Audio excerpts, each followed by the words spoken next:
Bom dia, senhoras e senhores. Em nome dos cursos de Direito, Ciências Contábeis, Administração e Tecnologia de TI e Recursos Humanos da Faculdade Dom Bosco, iniciamos neste momento o 4º Sábado do Saber, ciclo de debates e palestras acadêmicas, que, avançando na ideia de interdisciplinaridade, nesta edição, além dos acadêmicos de Direito e Ciências Contábeis, alcançará os cursos de Administração e Tecnologia de Recursos Humanos e TI.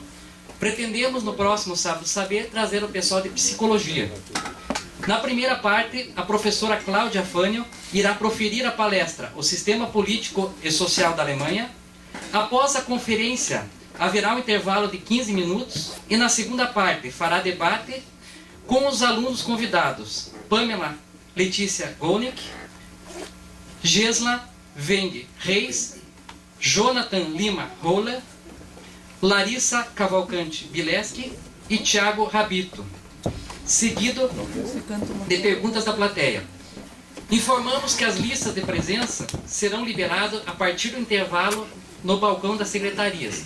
Informamos também que o pessoal de tecnologia, de RH e de TI, os nomes não vão estar lá por problema de inscrição, mas tem uma lista em branco no campo reposição que vocês preenchem o nome que eu vou solicitar certificado para vocês. Obrigado pelo apoio. Registramos a presença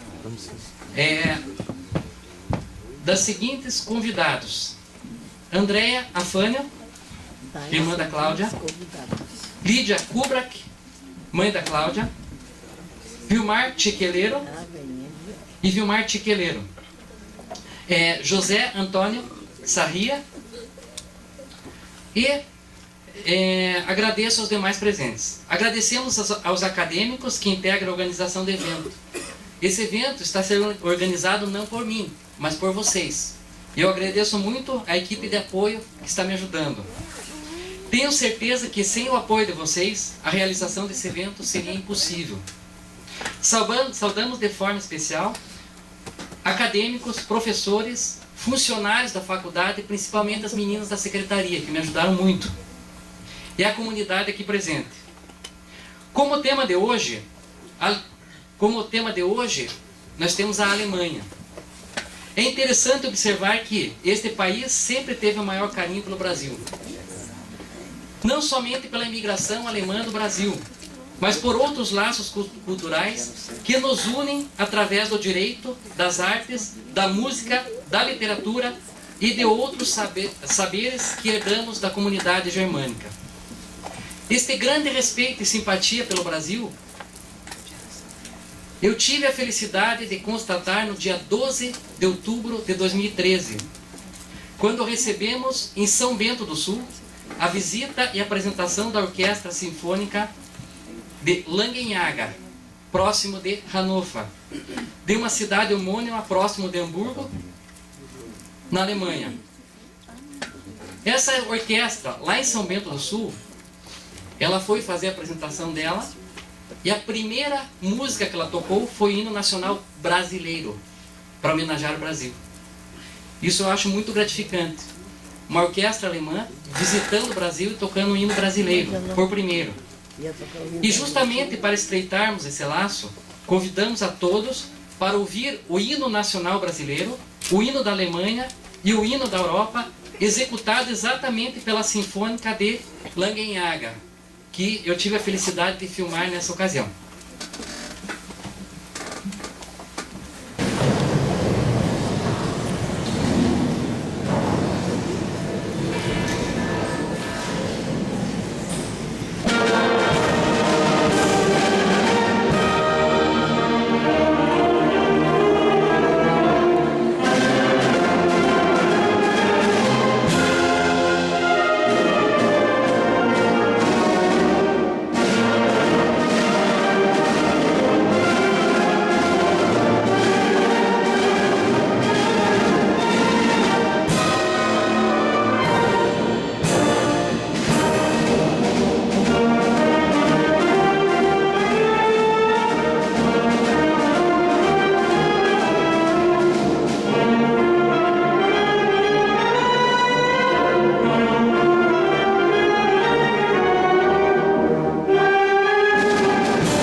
Bom, espero que vocês tenham gostado da orquestra de Langenhagen.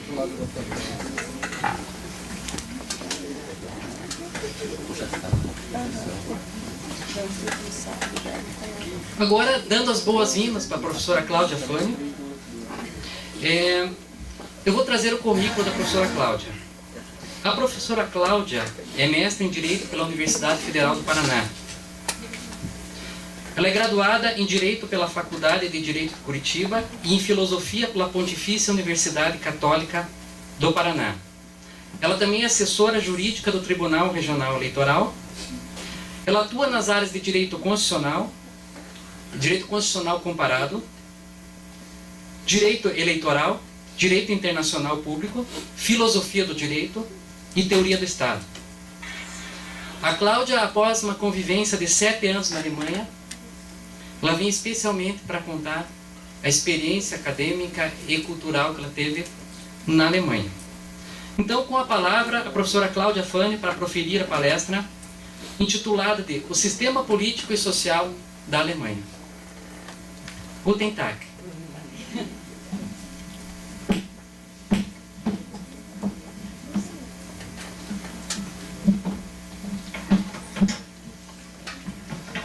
Bom dia a todos. Bom dia.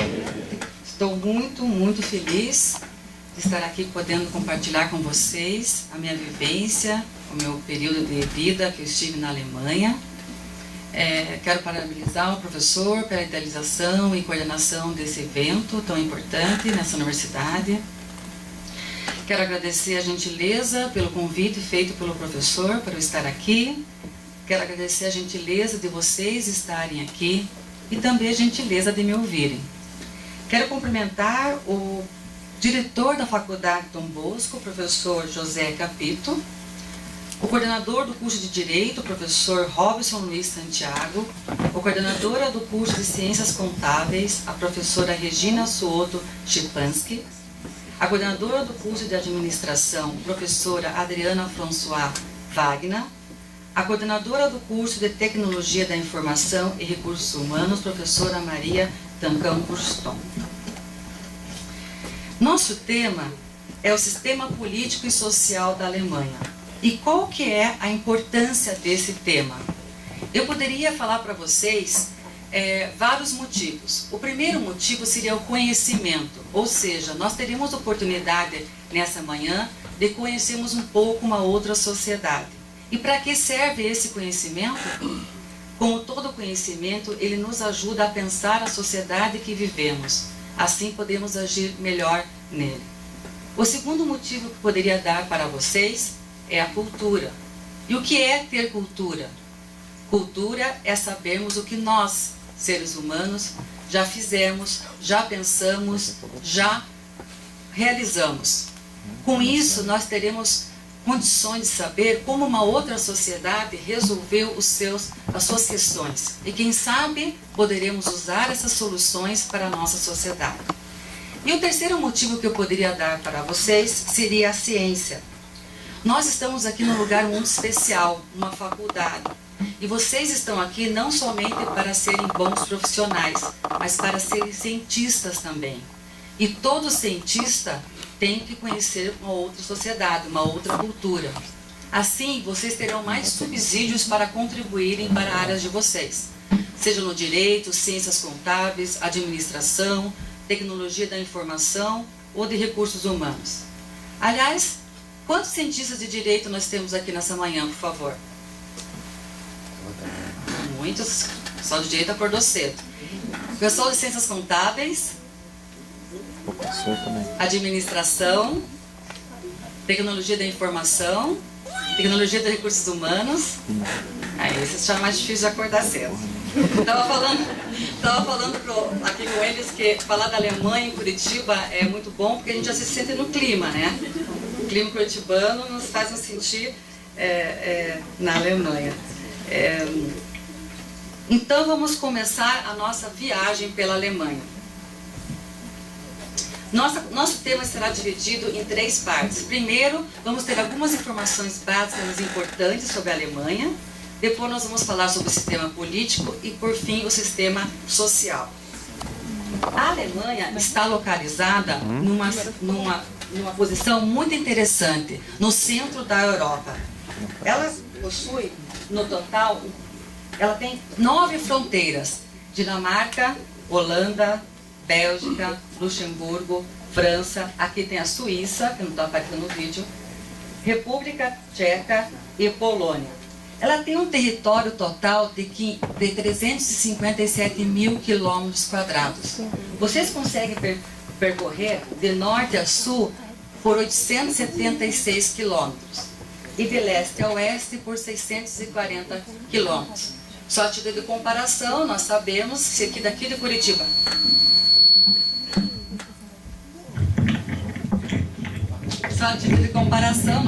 que se nós sairmos aqui de Curitiba até Foz do Iguaçu, que é em torno de 800 quilômetros, nós nem saímos de um estado dentro do nosso país. Aqui você consegue percorrer de norte a sul o país inteiro. Ele se compõe de 16 estados, e só por curiosidade, eu morei no estado de Baden-Württemberg, primeiramente na cidade de Baden-Baden e depois na cidade de Stuttgart, que é a capital do estado de Baden-Württemberg, conhecida como a cidade do automobilismo, onde tem empresas como a Mercedes e a Porsche. Baden-Baden é uma cidade muito rica, pequena, mas muito rica, fica em torno de 100 quilômetros da Suíça e 60 quilômetros da fronteira com a França. O que é interessante dessa fronteira se chama Estrasburgo, Estrasburgo é a cidade que faz fronteira. E é onde está o prédio do Parlamento Europeu. É onde os deputados da União Europeia se reúnem.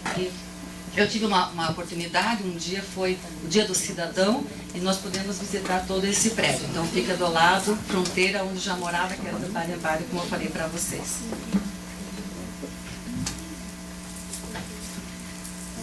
E sobre a população, vocês têm ideia de quantos milhões de habitantes há na Alemanha? Na Alemanha existem atualmente em torno de 82 milhões de habitantes. A característica maior desses habitantes são o número de idosos em relação aos jovens. Isso se deve, primeiramente, à grande expectativa de vida que há nesse país, que é em torno de 80 anos, e a baixa taxa de natalidade.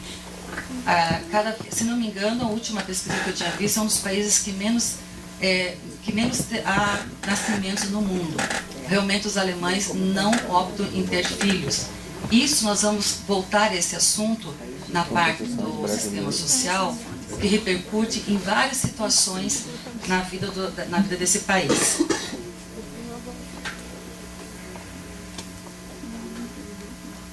Vamos falar agora, então, depois dessas informações básicas, mas importantes, que vamos utilizar depois, vamos falar sobre o poder pelo sistema político alemão. Primeiramente, vocês sabem a diferença, ou é importante sabermos a diferença entre sistema político e sistema eleitoral. O que é sistema político? São as organizações, as formas de poder que uma nação escolhe para ser governada. Por exemplo, monarquia ou uma república. Podemos dar um exemplo que o Brasil é uma república presidencialista no seu sistema político. Já a Alemanha tem o sistema parlamentarista.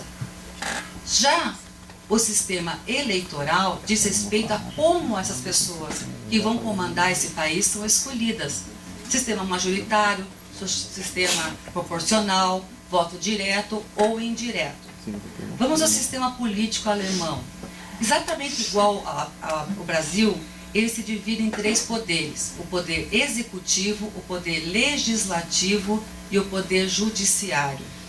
Vamos falar agora sobre o poder executivo na Alemanha.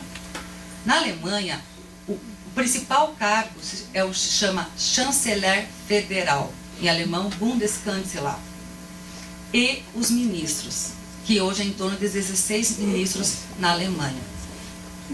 Desde 2005, quem é a chanceler é a Angela Merkel. Ela já está no seu 3º mandato, ou seja, ela está há 11 anos no poder. Algumas coisas curiosas sobre essa personalidade política. Ela é da ex-Alemanha Oriental, formada em física e doutora em física. e filha de pastor protestante. E quando assumiu o poder, quando foi se candidatar no seu partido, teve muitas dificuldades de ser escolhida. Um dos motivos é por ser mulher. Ela é a primeira mulher a assumir esse cargo na Alemanha. Também ela escolheu seus ministros e uma curiosidade atual. Semana passada, se não me engano, quinta, eu vi pela notícia na Deutsche Welle que houve uma manifestação, não é a primeira, mas já houve várias, pedindo a renúncia da Angela Merkel. O motivo principal é a forma com que ela está recebendo os refugiados. Assunto, inclusive, que podemos conversar no debate. Assunto importante que podemos conversar no debate. Também, e mais uma coisa antes da Angela Merkel, ela não é escolhida. Como que se escolhe quem é chanceler? É o parlamento, são os deputados federais quem escolhe quem será o chanceler da Alemanha. Não é pelo voto direto. Mas outra figura também, pode trocar, Marta, por favor? Outra figura importante no poder executivo alemão é o presidente. Em alemão, Bundespräsident. Ele também não é eleito pelo voto direto, é realizada uma assembleia escolhida para poder fazer essa votação a cada 5 anos. A metade dessa assembleia é de deputados federais e a outra metade é escolhida pelos 16 estados. Uma curiosidade, o atual presidente da Alemanha é o Joachim Gauck. Ele também é da ex-Alemanha Oriental e foi sempre pastor luterano. Atualmente ele é o presidente, mas uma curiosidade, ele tem um poder simbólico. Ele representa a Alemanha nas cerimônias internacionais. Ele chega até a assinar tratados. Contudo, ele só assina, porque quem decide mesmo é a chanceler junto com os seus ministros. Então, fechando o nosso poder executivo, são basicamente 3 cargos, sendo o chanceler, os ministros com poder político e o presidente federal com o poder de representação do Estado. Agora vamos falar um pouco sobre o poder legislativo, um poder muito importante na Alemanha. Na Alemanha o poder legislativo federal é dividido em 2 casas. O Bundestag, que é o parlamento federal, e o Bundesrat, que é o Conselho Federal. O Bundesrat, ele possui 598 deputados, eleitos a cada 4 anos pelo voto direto, e o sistema dele é o sistema misto. E como é que funciona esse sistema misto?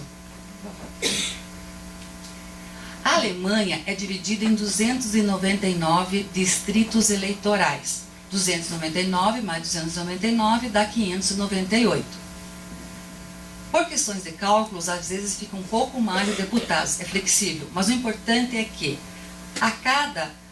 cada distrito tem direito a eleger 2 deputados. Então, o eleitor chega lá, por exemplo, a Curitiba é um distrito. Cada eleitor chega e pode votar em 2 deputados. E como que isso acontece? Primeiro, a campanha dos candidatos, que a gente chama de voto nominal, por nome. Então, cada partido pode naquela cidade ter um candidato só a deputado, e o eleitor escolhe qual candidato que ele acha que é mais da sua preferência. Aqui seria nessa primeira, a cédula deles seria aqui, escolhe candidato A ou B, enfim. Então a metade do parlamento é escolhido pela votação nominal. No segundo voto, o eleitor vota na legenda, em partido. Esse partido mostra para esse distrito a lista dos deputados que serão eleitos caso ele tenha maior número de cadeiras. No caso, vamos ver aqui. Partido A teve o maior número de cadeiras, vamos dizer que seja 50 das 299, os 50 nomes primeiros que ele divulgou é que serão os eleitos para o Bundestag, para o Parlamento Europeu.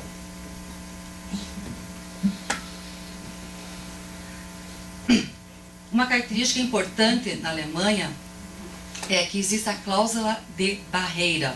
O que significa isso? que só podem ter representantes na Câmara os partidos que tiverem no mínimo 5% de votos em todo o país. Ele pode até, naquele voto nominal, o eleito tomar posse no seu cargo, mas ele não terá direito de bancada, ele não terá líderes, não poderá participar de algumas negociações, só poderão votar. Na última eleição de 2013, a Alemanha teve 34 partidos concorrendo para o Bundestag, mas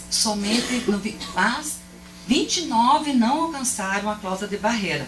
Atualmente ficou essa composição: o CDU, que é o Partido Cristão, da Democracia Cristã, que é o partido da atual chanceler, que está com 310 cadeiras. Depois nós temos os Grünen, que é o Partido Verde, realmente como o nosso aqui, Partido Verde. O SPD, que é o Partido Social Democrata, com 193 cadeiras. E o Die Linke, que se chama a esquerda, de esquerda mesmo, com 64. São esses partidos que fazem a coalizão, que escolhe o chanceler, no caso o maior partido acaba escolhendo, mas esse partido é obrigado a se unir ao segundo maior bancada e também a um terceiro, dependendo da composição. É interessante, porque nós sempre temos em dúvida, é melhor uma eleição com nominal, como nós temos aqui no Brasil, ou seja, você conhece quem você está votando, ou na legenda, fortalecendo os partidos. Porque quando você ou votar no partido. Isso, como há dúvida nesse sistema, os alemães resolveram utilizar os dois sistemas. Então, a metade do Bundestag é eleito de uma forma e o outro da forma de legenda. E a cláusula de barreira, entre outros motivos do que eles escolheram, é para haver mais governabilidade. Veja bem, se tivesse 24 partidos para discutir e haver um acordo entre 24 partidos, como que vai escolher a chanceler? A instabilidade política seria enorme. Então, como temos 4 partidos atualmente, ou dependendo da composição pode ser 5, o diálogo fica mais fácil. Esse é um dos motivos que eles utilizam a cláusula de barreira. Perdão. Pode trocar, por favor? Então, nosso poder legislativo, mais uma coisa importante antes de terminar. Na Alemanha, o voto não é obrigatório, é facultativo. E nas últimas eleições de 2013, foi em torno de 70% o comparecimento na eleição. Então, o poder legislativo, nós temos 2 casas, o Bundestag, que é o Parlamento Federal, e temos o Bundesrat, que é o Conselho Federal. Como são eleitos? Pelo voto indireto, ou seja, cada um dos países, dos 16 estados, escolhe o seu representante. Se o estado tem mais habitantes, chega até 6 representantes, ou de 3 a 6 representantes dos estados. E elege, e tem em torno de 69 representantes. Eles são quase como uma Câmara Federal, no sentido que eles, um Senado Federal, como se fosse, ele discute as questões legislativas federais e principalmente em relação à União Europeia. Pode trocar, por favor. Outro poder muito importante para nós é o poder judiciário. Esses aqui são membros do Tribunal Constitucional Federal da Alemanha. Uma característica importante deles é que eles julgam as questões constitucionais, direitos fundamentais e também destaco duas coisas importantes diferentes de nós. Primeiro, a sede desse Tribunal Federal não fica na capital Berlim, para reafirmar a sua independência em relação ao Executivo. Ele fica em Karlsruhe. Por favor, Maria. Aqui. Karlsruhe. Na verdade, Baden-Baden ficava mais ou menos 40 quilômetros dessa cidade onde eu morei e falei para vocês. Aqui em Estrasburgo, Baden-Baden mais ou menos aqui. Aqui Stuttgart, capital do estado de Baden-Württemberg. E aqui Karlsruhe, onde fica o Tribunal Constitucional Federal. Também na Alemanha existe a Corte de Justiça Federal, que julga as questões penais e civis em última instância, e órgãos especializados como o Brasil, como o Tribunal Superior do Trabalho, que julga as questões de trabalho, mas existem também outras cortes especializadas que não há paralelo no Brasil, como a Corte Federal de Finanças, que julga somente questões tributárias, ou a Corte Federal Social, que julga só as questões de seguridade social. Outra característica importante, só ressaltando do Tribunal Constitucional, que eles não têm, o mandato deles é um mandato fixo, de 12 anos, e não pode haver uma prorrogação desse prazo. Eles ficam somente 12 anos como juízes do Tribunal Constitucional, diferente do Brasil, que eles podem ficar até 75 anos, onde há a aposentadoria compulsória, como nós sabemos. Vamos falar um pouco sobre o sistema social alemão. E eu vou iniciar com a Seguridade Social. Por quê? Porque é um assunto muito importante e atual na Alemanha. Como eu falei para vocês, o número de idosos, ou seja, o número de pessoas com mais de 65 anos é muito maior do que pessoas com menos de 18 anos. E eles estão tendo muitas dificuldades na Previdência por conta disso. Vocês podem imaginar, quanto mais pessoas idosas recebendo da Previdência, não há mão de obra, não há pessoas para trabalharem e pagarem a Previdência. Esse é um problema sério que eles estão enfrentando. E isso não é uma questão para que 50 anos. Eles estão as últimas informações que eu tive, em torno de 10 a 15 anos, essas questões vão ser muito graves. E isso reflete, inclusive, qual o motivo que os alemães estão recebendo os refugiados, e podemos aprofundar essa questão quando formos fazer o debate. O sistema de seguridade social na Alemanha possui 5 pilares. O primeiro, eu consegui esse em alemão, mas isso eu vou falar em português, claro, porque eu sei no site do próprio sistema de segurança social deles. O primeiro é o seguro saúde. Na verdade, seria o auxílio doença que nós temos. A pessoa fica doente, o trabalhador, ele tem auxílio doença. O segundo seria a aposentadoria para a velhice, amparo na velhice. O segundo seria para acidente de trabalho. O quarto, para seguro-desemprego. E o quinto seria uma seguridade social, mais utilizada para pessoas que não conseguem se locomover, tem algumas questões que não podem ficar sozinha. O Estado cuida dessas pessoas. Uma curiosidade, vocês sabiam que foi na Alemanha que surgiu a Seguridade Social? Foi em 1883, com o chanceler von Bismarck. Havia um incidente enorme de trabalhadores por causa da Revolução Industrial e muitas questões sociais complicadas. Então surgiu uma forma do Estado resolver essa questão com o sistema de seguridade social. Depois disso, quase todos os países do mundo utilizam esse sistema, que tem como base o princípio da solidariedade, da dignidade da pessoa humana, e entendendo que todo indivíduo tem direito fundamental à vida e à segurança social. Então há uma proteção social ao Estado. E isso é muito pesado na Alemanha, porque, como sabemos, lá realmente é o estado de bem-estar social. Um dos últimos, podemos pensar, que ainda o é, em que pesa as dificuldades atuais econômicos mundiais que estamos vivendo.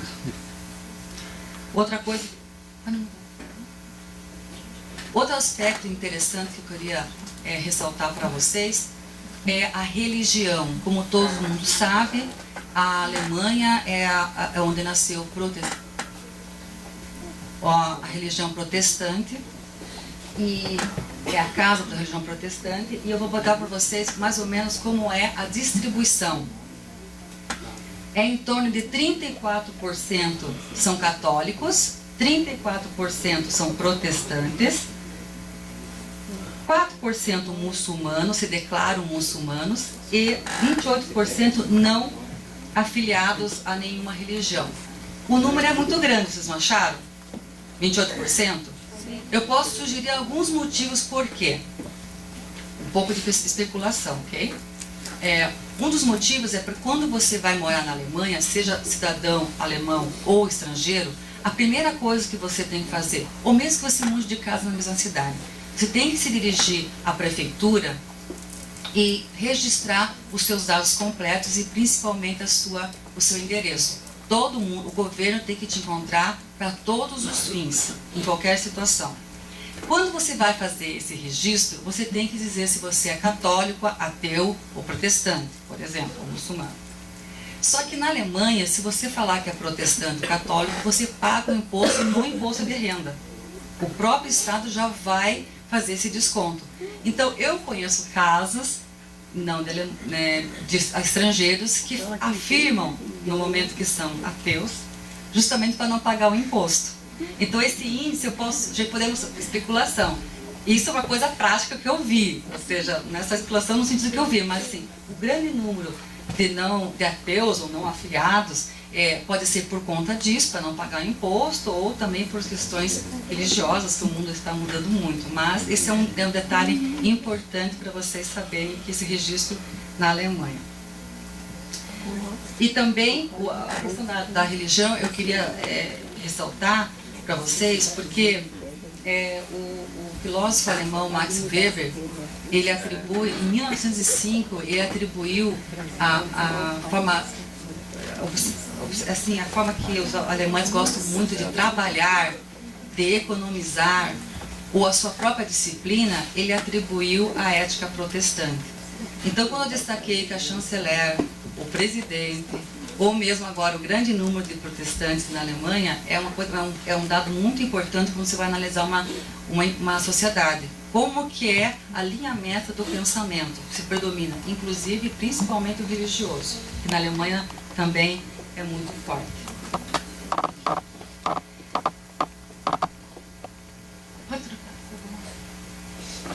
Essa aqui é a águia. É a águia. Essa forma altiva e poderosa da figura da águia, ela é um dos símbolos mais importantes da Alemanha. Justamente por esse motivo. Ela é altiva, então ela passa, ou a ideia é passar poder, passar disciplina, dominação. Então essa aqui vocês vão ver, isso aqui é no parlamento alemão, essa águia. Então em todos os lugares essa águia vocês vão encontrar quando você fala da Alemanha. Eu queria também destacar para vocês que... Só um pouquinho.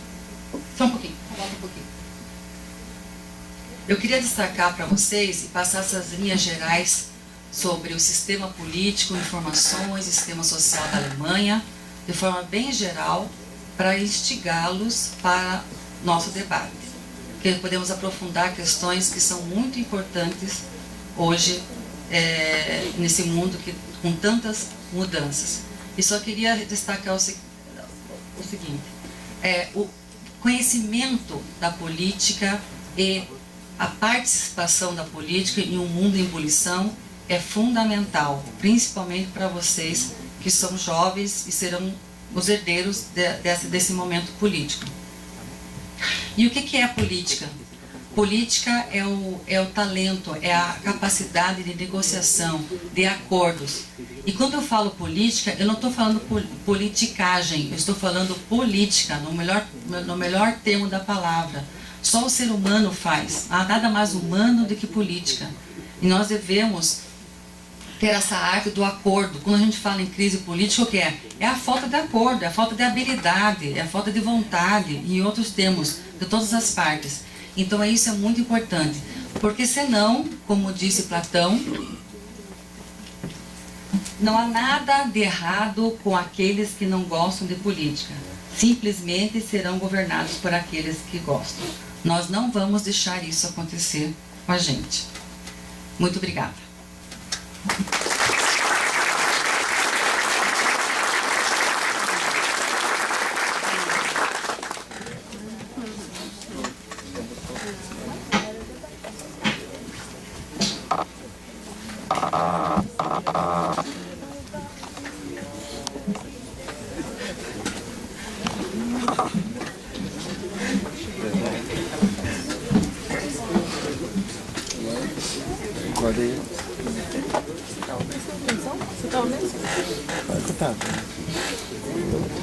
Neste momento, convido as acadêmicas Welifta Cardoso Rocha Tuxo, Miriam Marques Rodrigues e o Guilherme Celete da Silva para fazer a entrega de uma comenda, de uma lembrança para a professora Cláudia.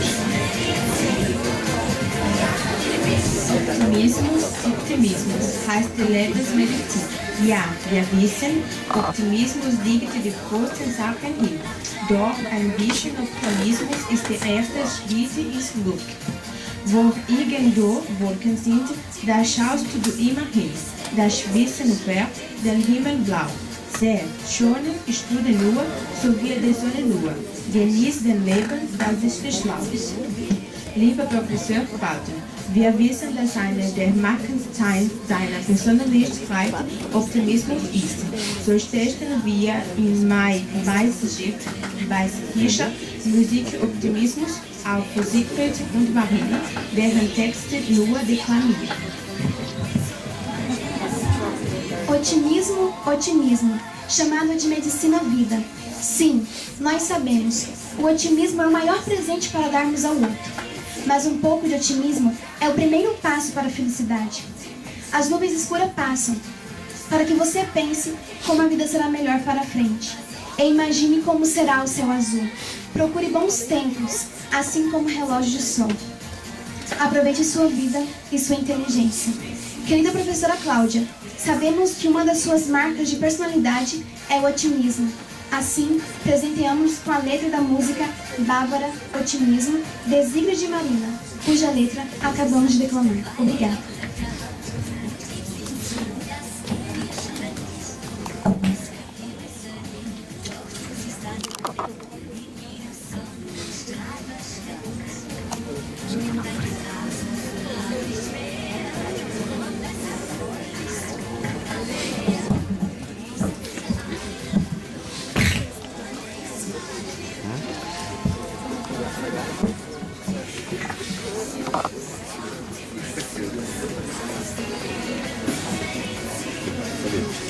Esquece que vai pagar muito daqui a pouco lá no frente também. E antes de nós irmos para o intervalo, eu gostaria de saudar a professora Cláudia. A professora Cláudia, eu chamo ela sempre de Meine kleine Schwester, que é minha irmãzinha em alemão, né?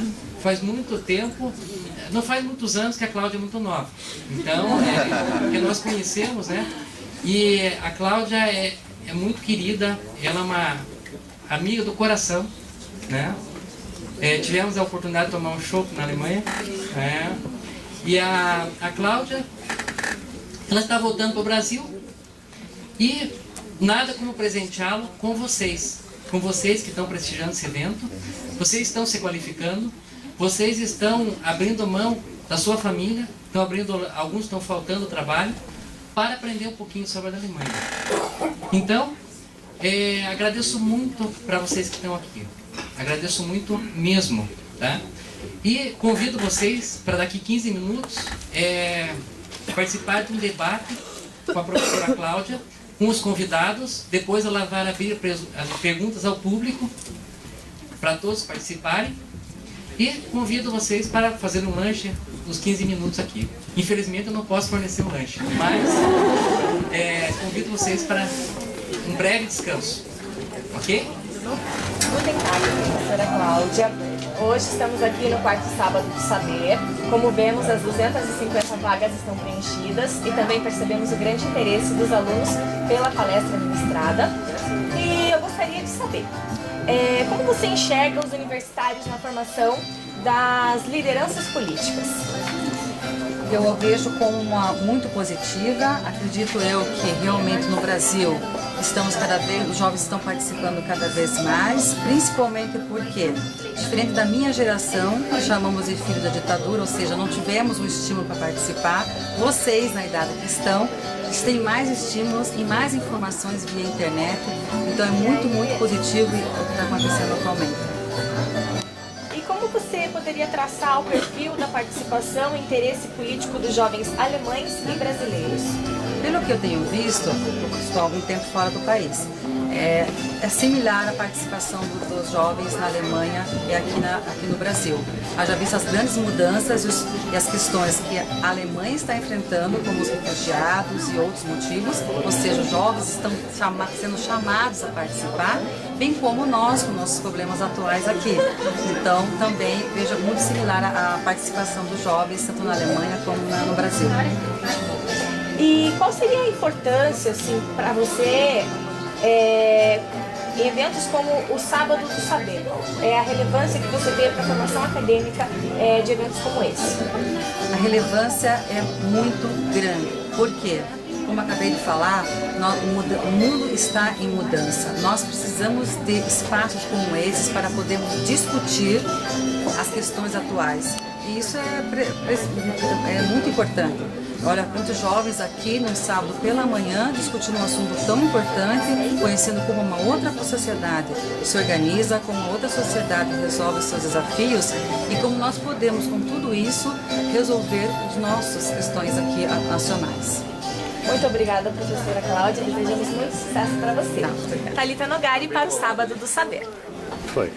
Estamos aqui com o professor Rogério, ele que é o coordenador e idealizador do Sábado do Saber. Professor Rogério, como surgiu a ideia do Sábado do Saber? Como os alunos têm que repor os feriados no sábado, eu preferi trazer alguém que acrescentasse alguma coisa ao conhecimento que ele não tem na faculdade. Como essa ideia de trazer palestrantes no sábado foi muito boa, eu resolvi estender para todos os alunos da faculdade e não somente para os meus alunos que estão em reposição. Foi uma ideia muito bacana que os alunos gostaram bastante. E qual a importância de integrar o curso de Direito com os demais cursos da faculdade? Nós aproveitamos o evento para que o aluno de Direito, depois de formado, ele vai precisar do profissional de contabilidade. O profissional de contabilidade vai ter que administrar seu escritório. E dentro da administração do escritório, ele vai ter que ter seu sistema de informática. Então nada como nós formarmos já na faculdade um network. Nada como os alunos conhecerem os profissionais de todas as áreas, para não se tornar um nicho profissional. Muito obrigada, professor Rogério. Thalita Nogari para o Sábado do Saber. Estamos agora com a Wilifta, ela que é acadêmica de Direito do terceiro período aqui da faculdade. Wilifta, para você, qual seria a importância de eventos como o Sábado do Saber? Olha, eu acho que uns eventos como o Sábado do Saber são muito importantes, porque ele traz para nós alunos, palestrantes de outras áreas e que traz um grande nicho de informação para a gente, não só com o que acontece com a atual conjuntura do país, mas com países como a Alemanha, o que acontece em toda a Europa. São assuntos de grande relevância e trazem muito conhecimento para a gente. Obrigada, Wilifta. Thalita Nogari para o Sábado do Saber. Estamos agora com o William, ele que é acadêmico de Direito do 5º período noturno. William, para você, eventos como esse despertam para a vida política? Sim, despertem muito, até porque a vida política não é só nós como acadêmicos de Direito, vamos ser futuros operadores de Direito, mas sim como de todos, né? Até pelas notícias que vivemos hoje, né? A política que estamos vivendo hoje no país. Então, para que todos conheçam como funciona a política no país, não só no país como no mundo, que é um sistema meio igualitário, é muito importante sim, até pelo conhecimento e a melhoria do seu voto lá na frente. Obrigada, William. Thalita Nogari para o Sábado do Saber.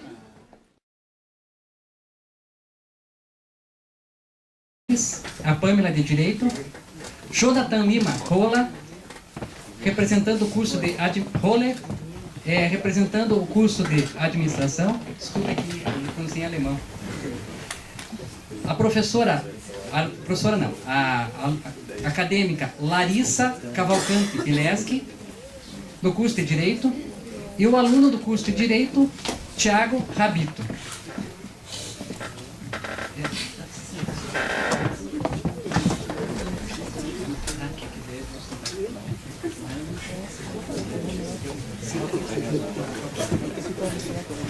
Então, vou convidar a professora Cláudia para participar dos debates.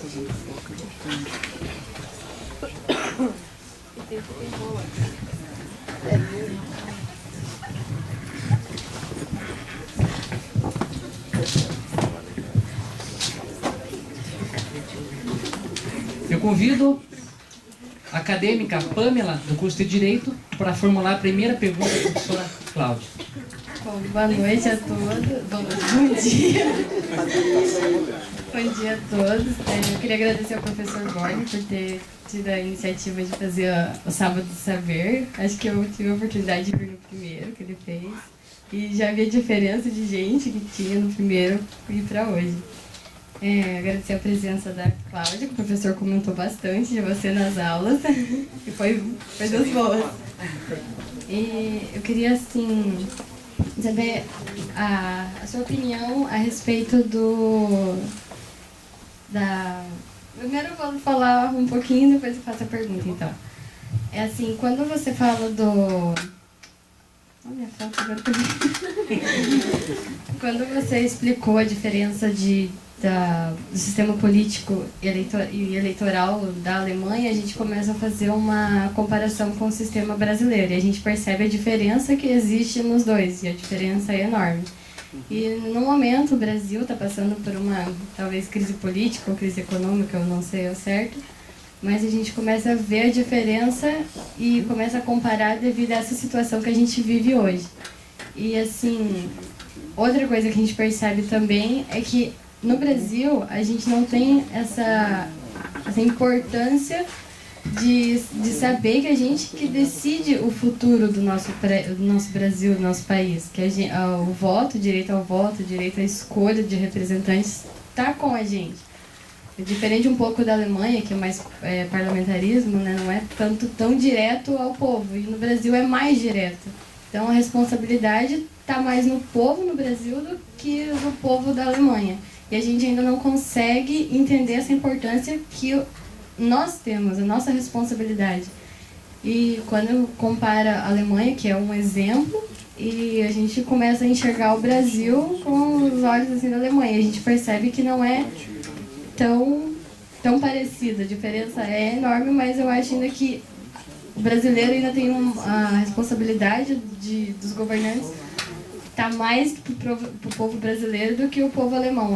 Essa responsabilidade que o brasileiro tem de escolher está mais favorável ao brasileiro, só que ele ainda não enxergou essa importância que tem. A gente vê que ele está insatisfeito, que ele faz protesto, faz manifestação, a gente enxerga essa insatisfação social, mas a gente não enxerga a visão, a consciência que eles têm de saber a importância dessa responsabilidade que ele possui. Eu queria saber, assim, como que a gente poderia fazer para poder fazer eles entenderem que essa insatisfação que eles estão sentindo não é justo, não é porque a gente escolheu alguém que essa pessoa pode fazer o que quer, mas a gente não não sei como explicar a pergunta. Como que faz para eles poderem entender que essa consequência que está acontecendo hoje foi por causa das escolhas que foi feita? Então, acho que a mudança começaria nas escolhas que eles deveriam fazer. Eu queria saber qual que é a sua opinião a respeito disso. Como que faz para eles poderem entender essa importância? Obrigada, Pamela, pela pergunta. Fazer a comparação direta entre a Alemanha e o Brasil é complicado, direta. Mas eu posso abordar alguns assuntos, alguns pontos de vista. Primeiro, a educação alemã. A população alemã, o índice de alfabetização é de 99%.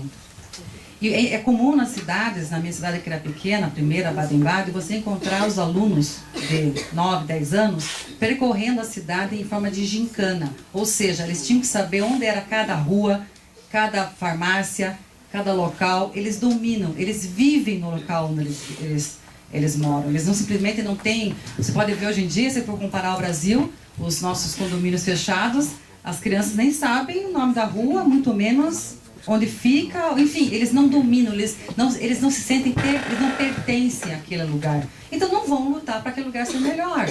No máximo, o condomínio deles ser melhor. Isso é uma comparação muito simples, mas que tem uma relevância muito grande. O segundo aspecto, que na ciência política, a Alemanha ela é entendida como uma economia social de mercado. O que isso significa? Que a cooperação e a discussão e a divisão do poder estão em todos os sentidos. Vou dar um exemplo bem claro para vocês. Por exemplo, o sindicato tem lugar no conselho de administração das empresas para discutir o futuro da empresa, porque o futuro da empresa interessa aos trabalhadores. Quanto mais produtiva uma empresa, mais há um rendimento real para os trabalhadores. Então, essa é uma distribuição não só econômica, mas de poder também. Ou seja, os trabalhadores participam da decisão da empresa. Bem como nos bancos públicos. O governo tem assento no conselho de administração e decide aonde vai ser investido o dinheiro público. E o fundamento deles, primeiro, qual é? Emprego. Vai ser investido onde tem mais emprego. Então, eu posso dizer, a educação, a forma de distribuição, não só econômica que existe na Alemanha, que é um país, sobretudo, de classe média. Então, quando a gente entende que é o país mais rico da Europa, mas significa o quê? Que não é que existem pessoas necessariamente ricas, na nossa forma de ver. É um país de classe média. Todo mundo tem a sua casa, suas necessidades básicas saciadas, e alguns ricos e poucos pobres. Então, é uma sociedade que é uma distribuição de renda. Mas o que eu destaco, que a tua pergunta é mais política, a distribuição do poder e a participação desde cedo das pessoas em suas entidades e o estímulo que é feito para que eles participem. E se você pensar bem, também em termos históricos, eu, por exemplo, na minha idade, por mais de 40 anos, a minha geração, nós somos filhos da ditadura. Ou seja, quando eu tive a minha educação, foi na época da ditadura. Não havia nenhum estímulo para participação de nenhuma forma, pelo contrário. Então, eu fico imaginando, depois a gente pode conversar, os nossos jovens, eu fico imaginando que talvez seja um pouco diferente. Porque vocês, agora, já não são mais filhos da ditadura. As escolas de vocês podem ter colocado mais estímulos à participação e poderíamos ter, então, nesse sentido, já cada vez mais uma mudança nesse sentido. E só para terminar, porque nós temos muitas perguntas e vai demorar, para não demorar muito, você fala assim, a gente vota e não quer que ele só mande, e como é que faz? Eu vou destacar, e não vou responder tudo agora, porque eu sei que tem outras perguntas e esse tema pode voltar. O importante, e eu gostaria de refletir com vocês mais tarde, votar em quem manda. Mas quem é que manda? O poder executivo ou legislativo? Quais são os poderes? Essa educação, isso que nós estamos fazendo aqui, esse debate político é muito importante. Olha o que está acontecendo no nosso país hoje. Ou seja, o poder legislativo tem o poder de fiscalizar, tem o poder de controlar o executivo. Pode ser, não estou dizendo que não é importante o executivo, eu estou falando da importância de nós pararmos de discutir quem vai ser o prefeito, governador e presidente, X ou Y, muito menos essa discussão estérea que está acontecendo nesse país, porque política, que é uma coisa importante, que significa o quê? Acordo. Eu não concordo com você, vamos fazer o que é melhor para nós vamos ter que conviver, vamos nos acertar, senão a gente vai gritar um com o outro e todo mundo vai perder. Todo mundo vai perder, inclusive o nosso país, se continuar um gritando com o outro com oposição. A arte da política é entrar no acordo, porque eu não vou ter tudo o que eu quero, mas também você não vai ter tudo. Vamos conversar sobre isso. O que está acontecendo, a gente pode falar, é politicagem, que é outra coisa. E aí nós não podemos participar, e aí é outra questões que a gente pode conversar também. Agora, política foi aquela frase final que eu coloquei para vocês. Quem não gosta e não participa vai ser governado por aqueles que gostam. E é isso que a gente quer? E vai ficar reclamando dentro de casa depois que as coisas não estão boas? Então essa é a nossa responsabilidade. Mas só concluindo, porque tem outras... o importante, a educação, votar no legislativo, um bom legislativo, um bom parlamento federal vai fiscalizar o executivo, vai fazer leis, falamos de reforma política, vamos fazer voto distrital misto, que nem a Alemanha, vamos fazer voto proporcional, enfim, não sei, vamos discutir, vamos participar, mas quem vai votar não é o poder executivo, é o legislativo. E por que não acontece nesse país? Porque estamos falando da nossa casa, que é o Brasil. É por causa que não há interesses. Temos que tomar muito cuidado na próxima eleição de 2016 em quem vamos votar para vereador, na próxima eleição que vamos votar para Senado e deputado federal. Já passou a hora de nós brasileiros prestarmos atenção. Nada como essa crise política nos mostrou o poder que tem um presidente da Câmara, o poder que tem um parlamento. Estamos assistindo isso ao vivo, então acho que é um bom momento para acordarmos nesse sentido. Espero que tenha estendido demais. Vou passar a palavra agora para a acadêmica Gesla, representando o curso de Ciências Contábeis.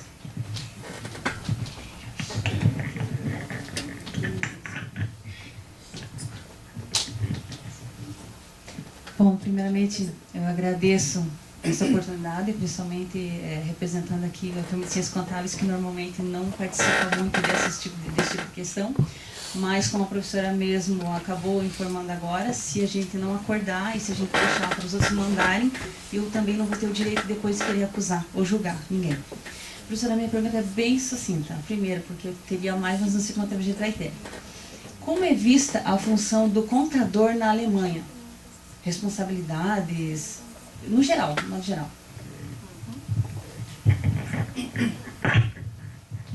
Muito interessante, porque vou contar uma experiência pessoal, porque eu não sou da área, né? Filosofia e Direito. O que eu posso dizer para você que todos os cargos são de uma responsabilidade imensa na Alemanha, só a título de informação, para você vender pão. Não estou falando fazer. Você tem um curso de 2 anos. A formação técnica de uma pessoa para lidar com qualquer tipo de situação é muito importante, não existe um mais ou menos, isso é uma qualidade muito grande da parte deles. Da mesma forma, e com grande importância, tem o contador. Ele tem uma função muito importante, eu vou dizer em relação ao imposto de renda. O imposto de renda na Alemanha é muito pesado. Chega a ter 40 o número eu posso confirmar com vocês, mas assim, em termos de 43% no imposto de renda. O imposto na Alemanha é bem maior do que no Brasil. Inclusive, esses países que têm o estado de bem-estar social, de onde sai o dinheiro? O país é forte, ele distribui, mas em algum lugar sai esse dinheiro. E sai dos impostos, tanto das empresas como pessoas físicas. Inclusive, mais uma curiosidade, a título de imposto, quem tem cachorro na Alemanha, por cachorro, paga um imposto anual. Eu sempre brincava lá que a gente paga vamos pagar até para respirar, mas é porque é um estado de bem-estar social e isso custa caro. Então, a pessoa recebe dinheiro, mas ela paga muito para o Estado e tem o seu retorno, via saúde, educação e outros. Mais uma experiência que eu tive pessoal é que o contador, se ele fizer, ele é proibido por lei, e se ele fizer qualquer tipo de sugestão para que o cidadão pague menos imposto, ele é proibido fazer com que eu chegue lá, vou orientar o que nós fazemos normalmente. Por favor, como é que eu posso pagar menos imposto? Como é que eu posso contribuir menos para a coletividade? Fazemos isso e sabemos que há casos, inclusive, mais sérios, de pessoas que burlam a lei, inclusive. Não só tenta, mas inclusive faz coisas ilegais. Na Alemanha é proibido um contador orientar o seu cliente para pagar menos imposto. Interessante, né? Proibida a elisão fiscal. Eu vou passar a palavra para o acadêmico Thiago, do curso de Direito.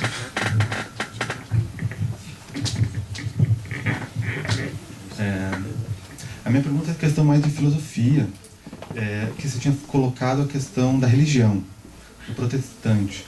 A gente pensa na história a ideia de separação do distanciamento de política e religião. E você colocou lá que é muito presente a religião protestante.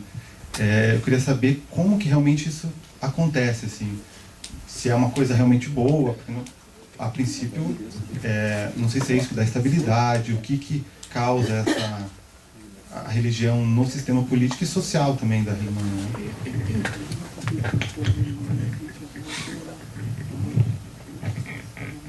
Como eu falei para vocês brevemente, a religião tem um aspecto muito importante, não só na Alemanha, mas como com um povo pensa, realmente. Realmente a origem do protestantismo foi na Alemanha, e como lá é muito forte, no seguinte sentido, como eu falei, começa com o imposto, que paga o Estado, desconta no teu imposto de renda o teu imposto de religião, mas em termos filosóficos eu posso dizer assim que, de forma bem geral e simples, para não nos entenderem, se vocês perceberem, os protestantes têm alguns princípios diferentes do catolicismo, no seguinte sentido: é pecado ter dinheiro para os católicos, nós temos um pudor maior em relação ao dinheiro, por exemplo, o que não há com os protestantes. Acredito que trabalhando, ganhando dinheiro, isso é justo, isso é correto. Então, você veja, hoje ela é dominada por um chanceler e um presidente com esse pensamento.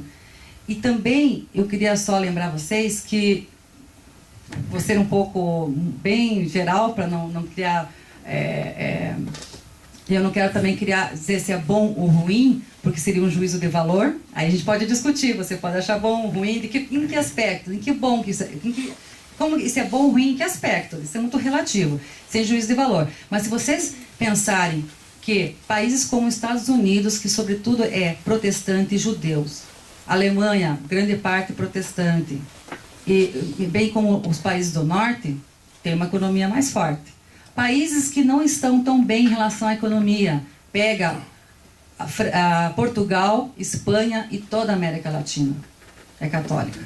Então isso realmente, na nossa forma de pensar, na nossa forma de agir, realmente tem reflexos muito profundos, mas como eu falei, se é bom ou ruim, não cabe, né, eu posso até ter minha opinião, seria um juízo de valor, mas é muito importante, por isso que a gente fala, é protestante ou não, para que saber? Não, isso é importante, isso tem reflexo na forma de agir, nos seus princípios e valores. Por exemplo, Max Weber falou, os alemães trabalham tanto, economizam muito, vocês não têm ideia, chega a ser 11% do PIB, nós brasileiros, se não me engano, é 4%, eles economizam muito dinheiro, ou seja, fica no Estado o dinheiro, eles não são consumistas como os norte-americanos, ou enfim, outros, obstinados por trabalho. Então, realmente, o dia a dia do alemão é muito com base na ética protestante, como Max Weber falou.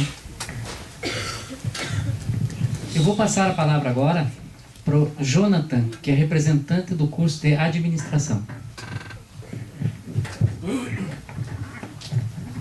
Eu gostaria de fazer uma pergunta referente ao sistema político, falando qual o pré-requisito que a pessoa tem que ter para votar, que igual você falou, tem muito refugiado, muitas coisas, qual que é o pré-requisito, se tem que ser cidadão, e como que o jovem ele encara a política na Alemanha, como que ele encara assim, o que ele pensa assim que pode mudar, se o jovem são aqueles que estão protestando contra a chanceler, ou se é mais os adultos, ou os idosos, que são grande parte da população.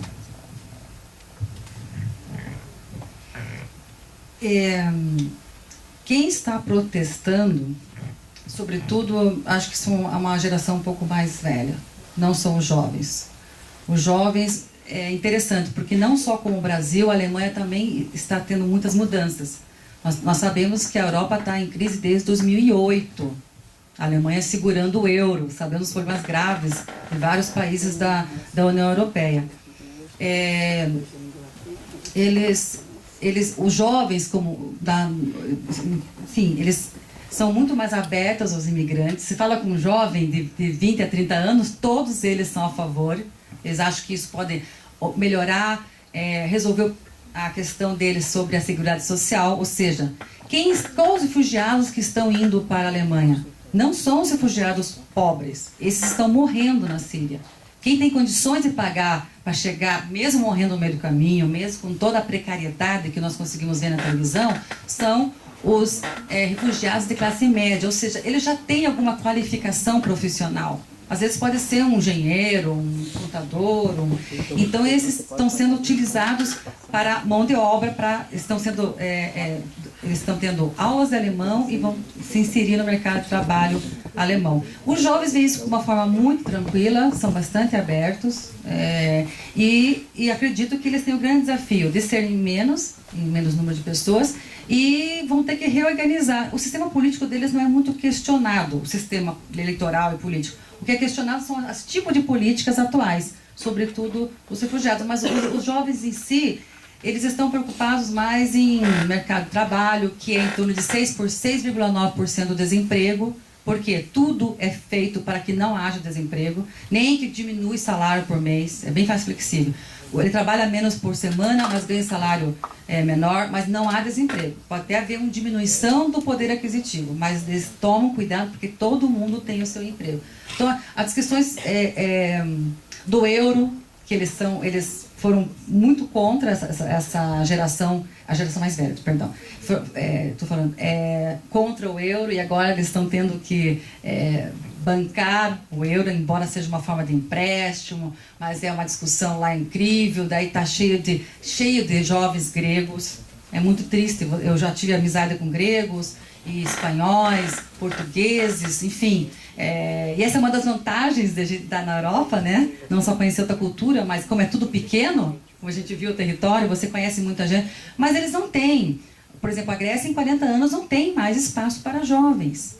A Espanha está com um desemprego de quase 30 e poucos % em relação aos jovens. Eles não têm mais condições de ficar em seu país. E estão todos indo para a Alemanha. Mas os jovens recebem muito bem e vão ter os desafios da equação, principalmente cultural em relação aos refugiados. Porque eles são, como a gente acabou de falar da religião aqui, eles são muçulmanos, sobretudo, e isso vai implicar em algumas coisas. Também não faço juízo de valor se isso é bom ou ruim. Os jovens acham que é bom, que a Alemanha precisa ser mais multicultural. Porque o que eles imaginam, os mais velhos, digamos assim? Eles acham que todo imigrante vai chegar, vai aprender alemão e vai se germanizar. Vai aprender os valores e o hábito. E muitas vezes realmente acontece. Só que nós estamos falando de muçulmanos. Nós estamos falando de com outra cultura. E só para mais uma informação interessante para vocês, você sabe qual nacionalidade tem o maior número de estrangeiros na Alemanha? Alguém tem ideia? Não. Turcos. Turquia. Por quê? Depois da Segunda Guerra Mundial, houve muitas mortes, né? A Alemanha perdeu a guerra, houve muita morte de homens. E o país todo teve que ser reconstruído. Todo. Tanto é outra observação interessante. Quando você vai para a Itália, você vê um país todo, entre aspas, marrom, que é da arquitetura antiga.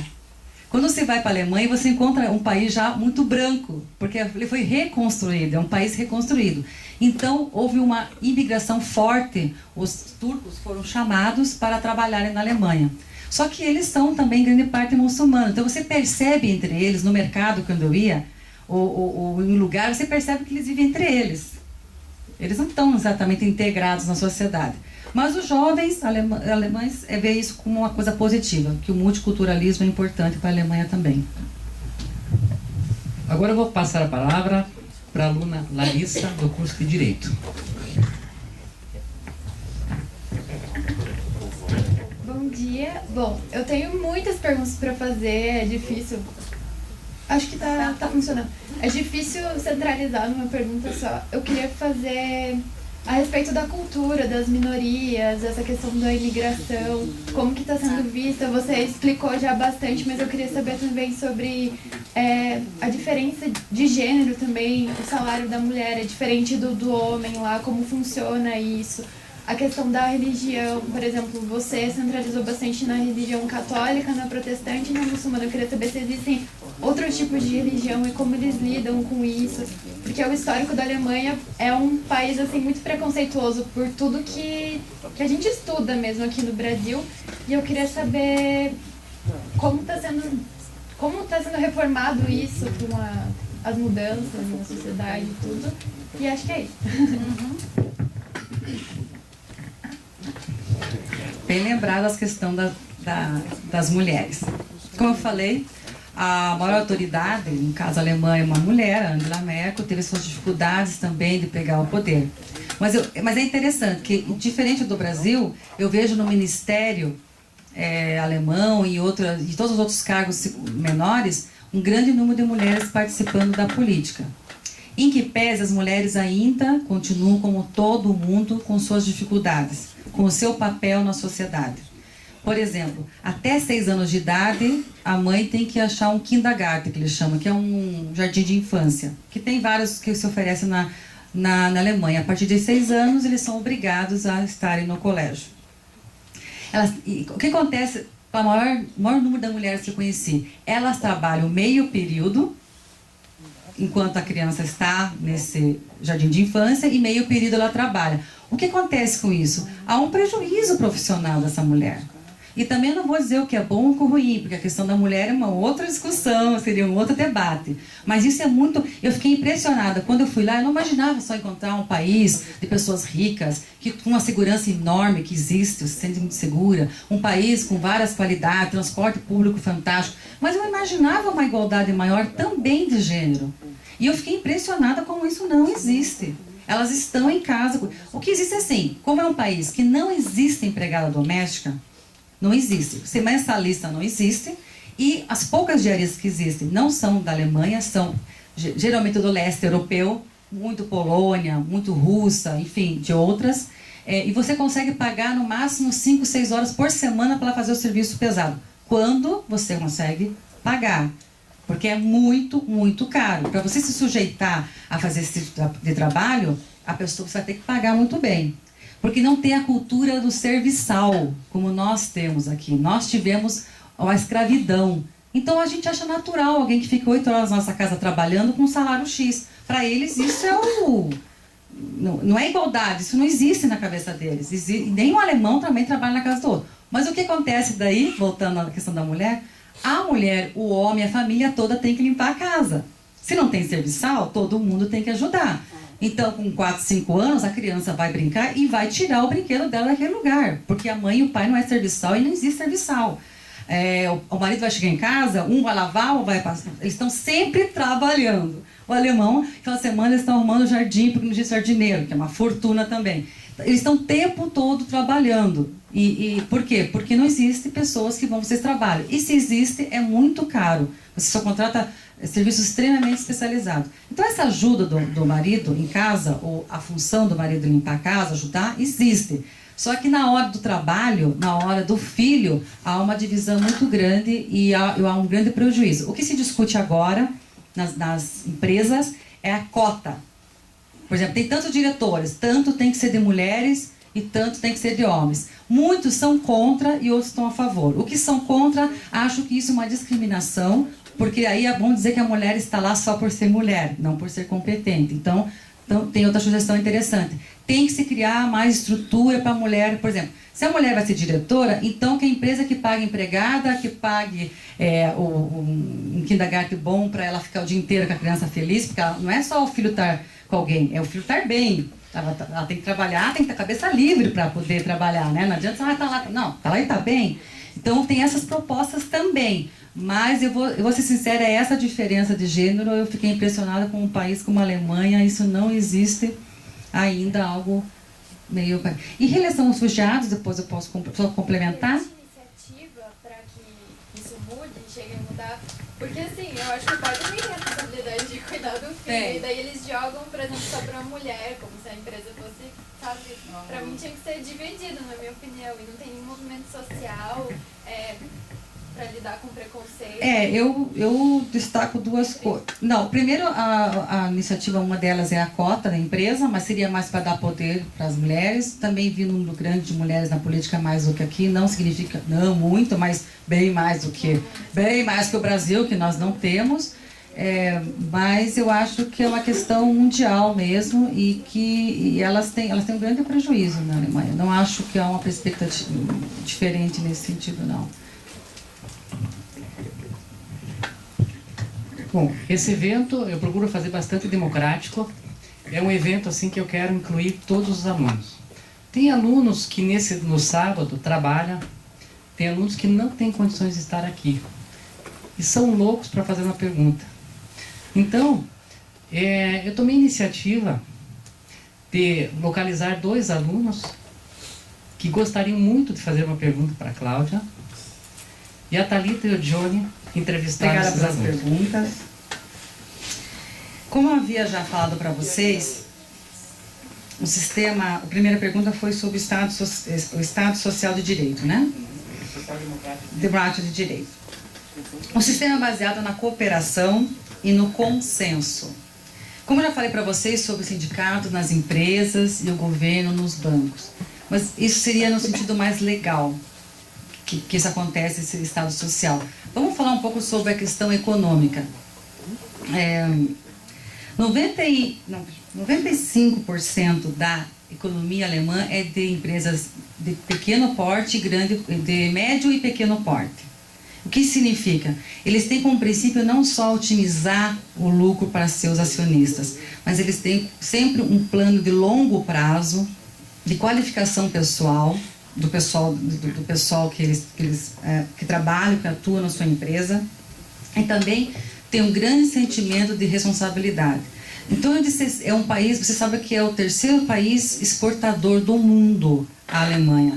Em torno de 67% das empresas pequenas e médias é que exportam na Alemanha. Então, isso é um grande valor. As pequenas empresas, elas geram emprego, segurança e competência.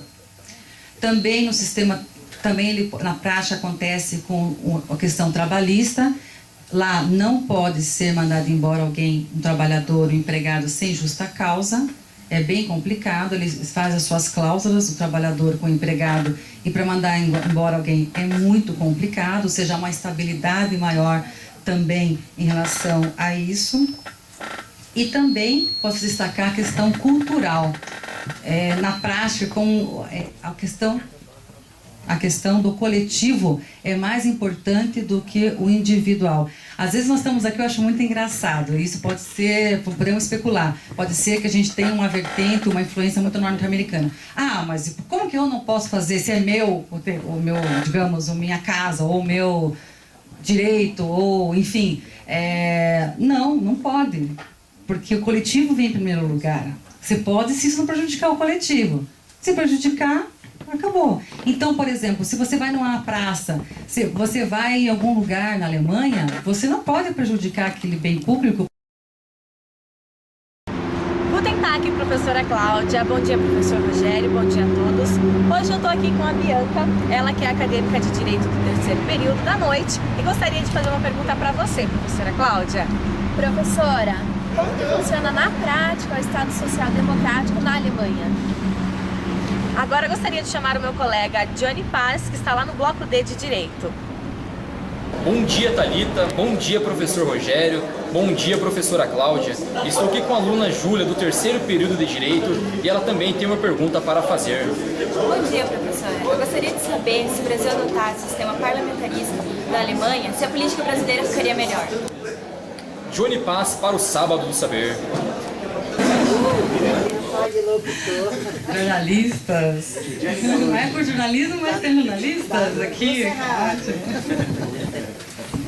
Obrigada pelas perguntas.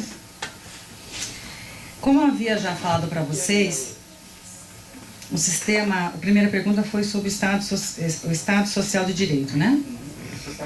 Debate de Direito. Um sistema baseado na cooperação e no consenso.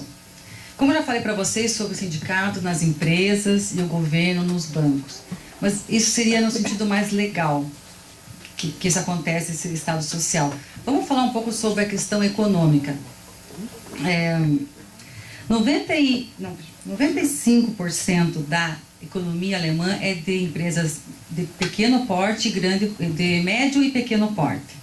O que significa? Eles têm como princípio não só otimizar o lucro para seus acionistas, mas eles têm sempre um plano de longo prazo, de qualificação pessoal, do pessoal que trabalha, que atua na sua empresa, e também tem um grande sentimento de responsabilidade. Então, é um país, você sabe que é o 3º país exportador do mundo, a Alemanha. em torno de 67% das empresas pequenas e médias é que exportam na Alemanha. Então, isso é um grande valor.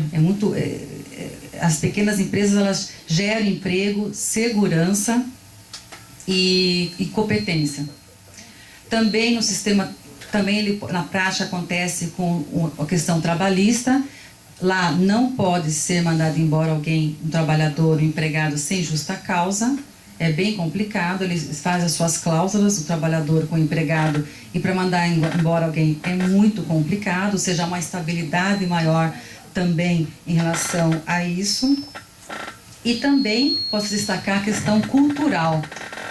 Na prática, como a questão do coletivo é mais importante do que o individual. Às vezes nós estamos aqui, eu acho muito engraçado, isso pode ser, podemos especular, pode ser que a gente tenha uma vertente, uma influência muito norte-americana. Ah, mas como que eu não posso fazer, se é meu, digamos, a minha casa, ou o meu direito, ou enfim. Não pode, porque o coletivo vem em primeiro lugar. Você pode, se isso não prejudicar o coletivo.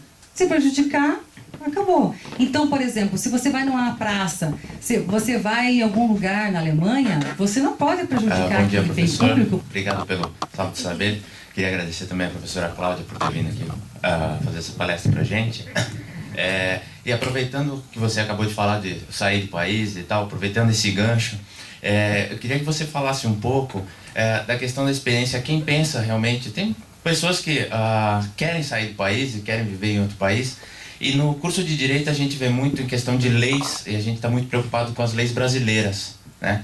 E o direito em outros países, não só as leis, né? O direito mesmo pode ser diferente em outros países.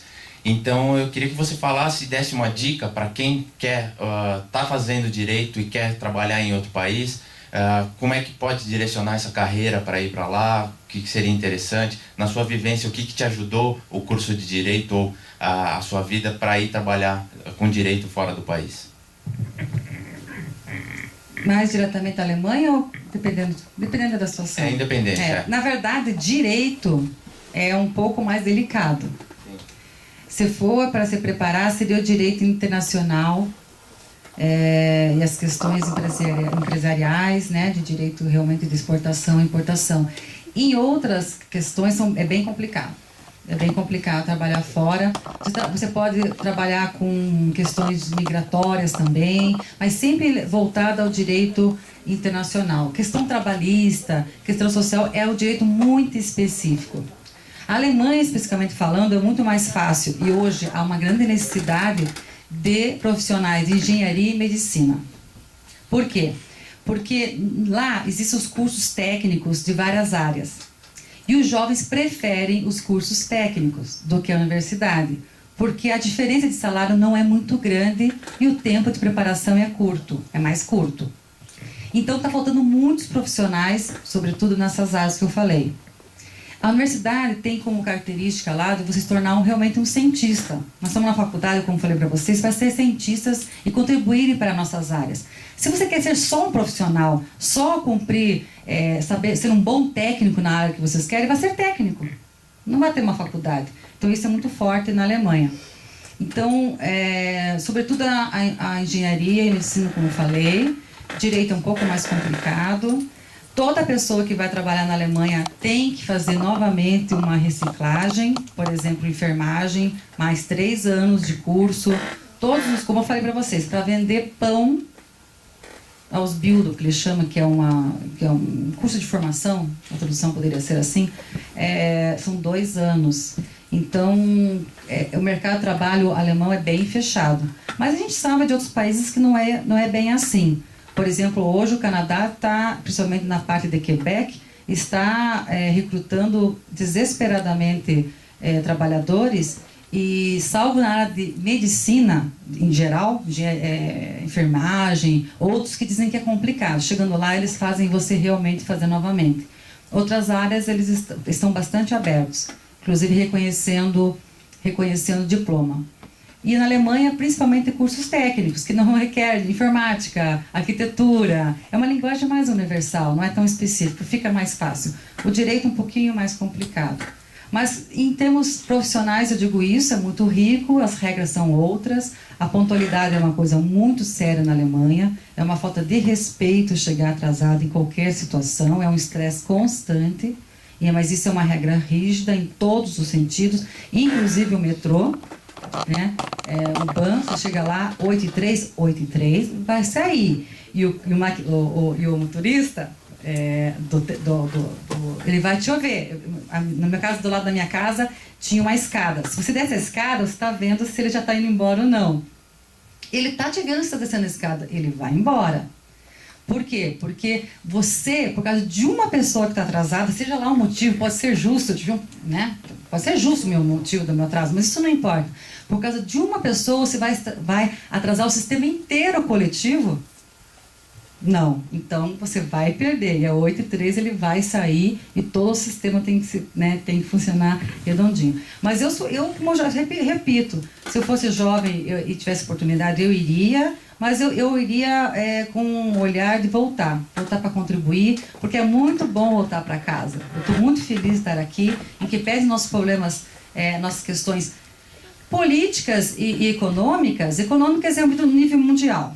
Nós estamos, a gente não é o caso de discutir aqui, mas a China nós sabemos, a Europa nós sabemos, o nosso petróleo teve uma queda muito grande de valor e etc.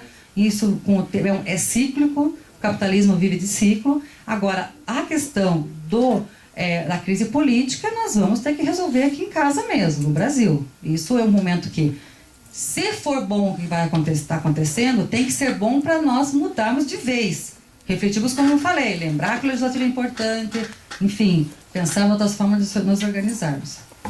Obrigado. Bom dia, meu nome é Isadora, sou do curso de Direito também. E quando o professor Borne começou a falar sobre essa questão de os jovens não acreditarem mais, né, na primeira coisa que vem, eu posso estar errada, é claro, mas eu acredito que seja bem por causa disso que você tinha comentado antes dos filhos da ditadura. Nós somos os netos, digamos assim, né, dessa geração. E eu acho que quando a ditadura acabou e foi implantada a Constituição de 88, veio uma liberdade de expressão muito grande. Então, quando um jornal passa a voltar a falar sobre o governo, que volta a falar, a criticar, talvez as pessoas elas acreditem mais porque finalmente elas conseguem ouvir isso de algum lugar. E elas começam a acreditar nessa fonte. Só que a gente pegou isso já um tempo depois, a gente começou a questionar a fonte. A gente começou a, né... Por isso que a gente não se atém mais a uma coisa só. E outra coisa também que eu fiquei me coçando até para falar ali, foi a questão da fraternidade. Eu discordo um pouco de você, professor. Eu acho que a gente está caminhando muito para isso em muito pouco tempo. Por exemplo, como todo mundo aqui sabe, já foi mudado o Código de Processo Civil. E esse código foi muito importante justamente para isso, porque ele está mudando essa cultura do litígio do brasileiro. Porque a gente tinha essa cultura de entrar com o processo para brigar. Agora a gente está buscando outras soluções, até para desafogar o nosso sistema judiciário, mas também para todo mundo sair ganhando. A gente tem mediação, conciliação, arbitragem, e é justamente para isso, para todo mundo visualizar um todo. Não é só para você chegar num judiciário e eu vou ganhar de você. É para os dois resolverem de uma forma razoável. Então, era isso. Acho que a gente está... Bom, primeiramente eu fico sempre feliz de ver a Isadora. A Isadora, ela sempre participa do nosso Sábado do Saber, né? Ela sempre me ajuda. Essa vez eu não deixei ela me ajudar. Não deixei ela me ajudar porque eu acho que ela tem que curtir um pouquinho o evento, tá? E eu adoro você ter a sua opinião, independente da minha posição. Já estou mudando minha posição. Tá? E continua sempre essa pessoa querida e essa aluna que você é. Tá bom? Obrigada. Também queria agradecer o seu comentário e lembrar que depois da democratização, que você tem outras fontes e questiona as fontes, mais do que isso, vocês têm não só uma mídia, que é uma outra questão sobre a nossa democratização. A mídia é bem mais controlada na Alemanha. Existe TV, jornais com o seu perfil ideológico claro e que todo mundo tem a opção de ver um lado e o outro. Bem diferente do Brasil, que é uma outra discussão, que levaria uma outra manhã inteira sobre a questão da mídia no nosso país.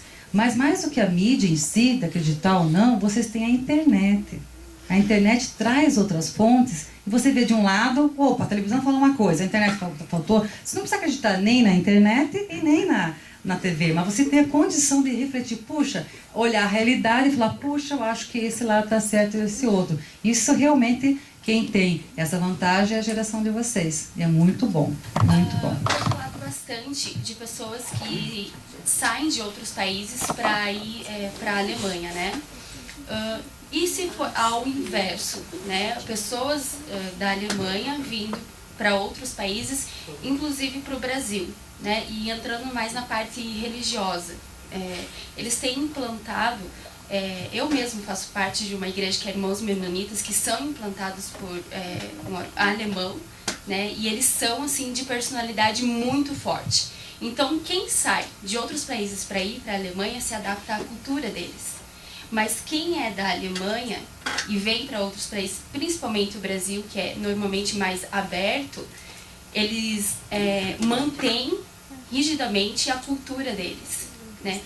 E eu queria saber, em sua opinião, como que seria para o Brasil, né, mas assim, em particular para o brasileiro, se adaptar à cultura deles. Não que, porque, na verdade, eles não abrem mão porque eles têm conscientização que aquilo é o correto, né? Como que seria isso? Porque eles começam na igreja, que é mais liberal, por ser pessoas voluntárias, e vem para a educação e vai se abrindo isso.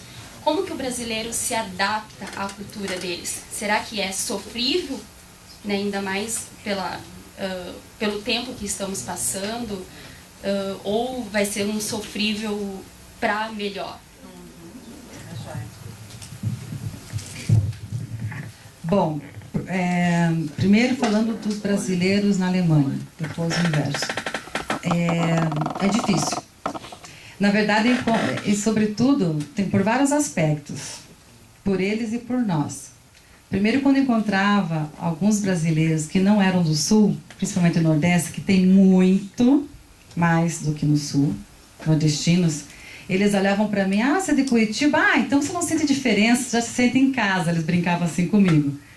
Quando eu olhava para ele, eu falava, que exagero, né? Eu sou do Curitiba, do Brasil. Só que quando eu olhava para eles, eu ficava imaginando, nossa, é verdade. A pessoa vem num país calor, de um estado que tem muito calor, praia, e com hábitos diferentes do nosso, por conta até do tempo, realmente a dificuldade deles era bem maior que a minha. Então tem a questão do tempo, né?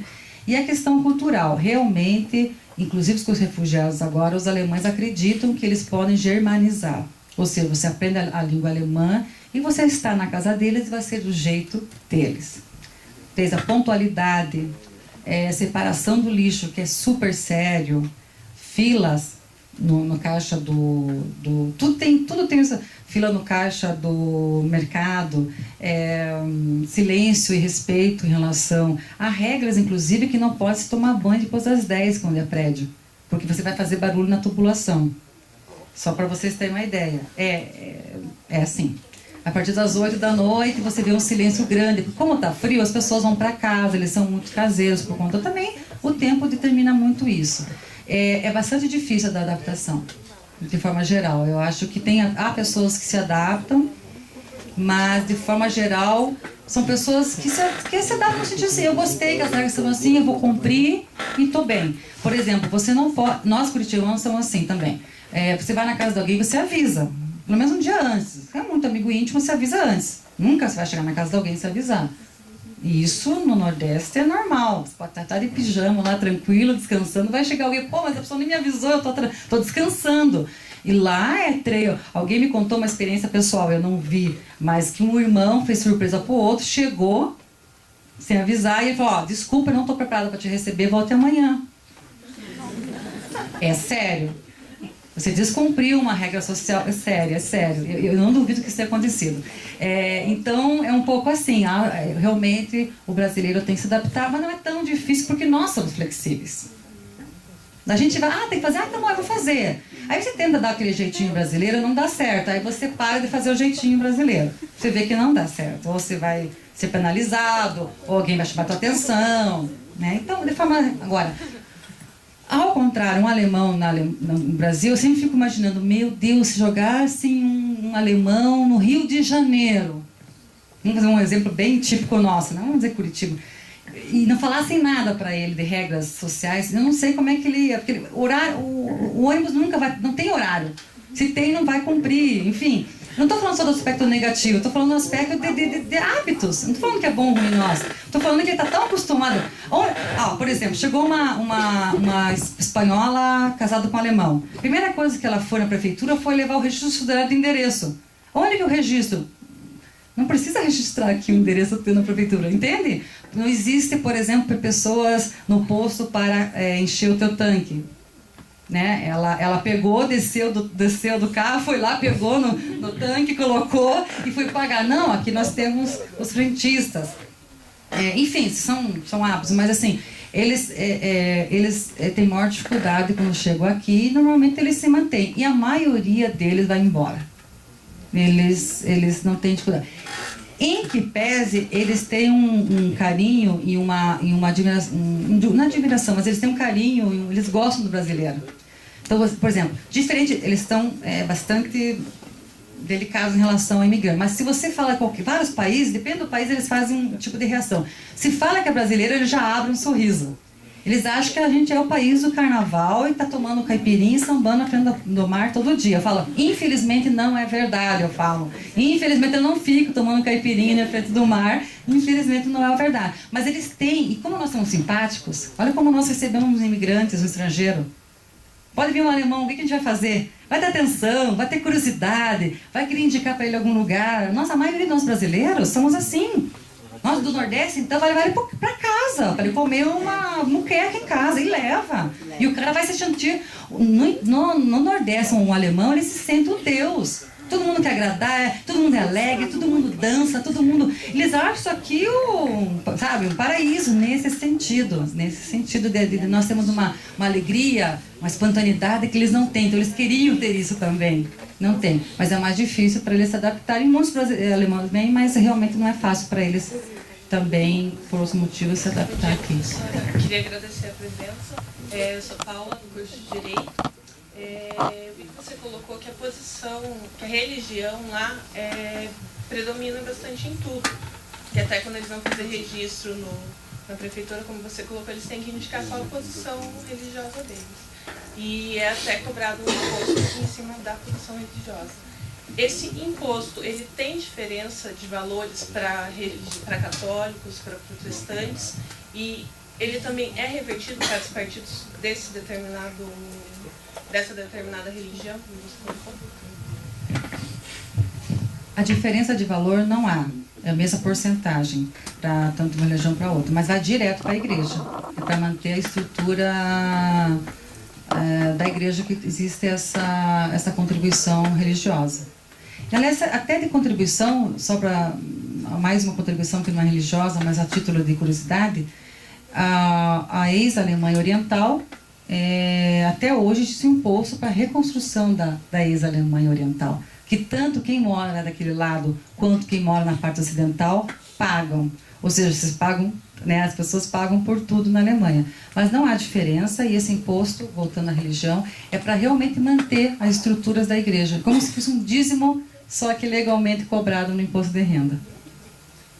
Eu não me recordo bem. Você falou que tem pessoas que não identificam para não pagar esse imposto. Exatamente.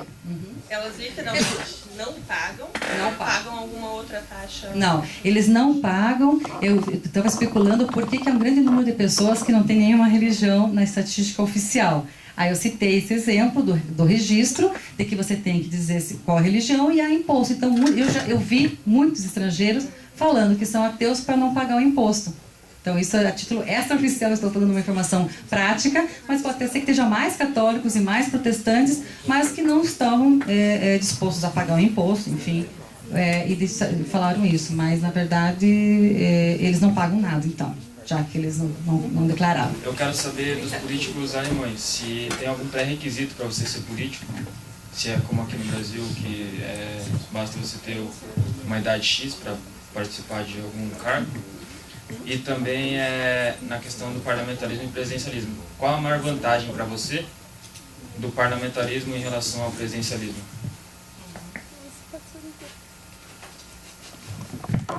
Os requisitos para ser político na Alemanha também é o de idade. A diferença é que os partidos deles são muito sólidos, por conta até do próprio sistema que eu falei, de voto de legenda. Então, um partido muito sólido acaba tendo muita consistência, a pessoa tem compromisso com o partido, com o seu pensamento, e acaba tendo uma postura mais correta, além dos valores que a gente discutiu. Então, critérios de competência, de curso, isso não existe. Faculdade, tem de idade também. Mas, pelo fato de ter partidos sólidos, e esse sistema que a gente falou, eles acabam tendo uma estrutura mais estável politicamente.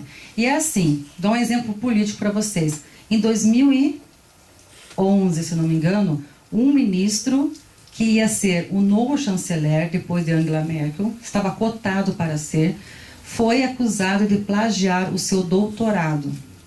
Ele estava com 39 anos de idade.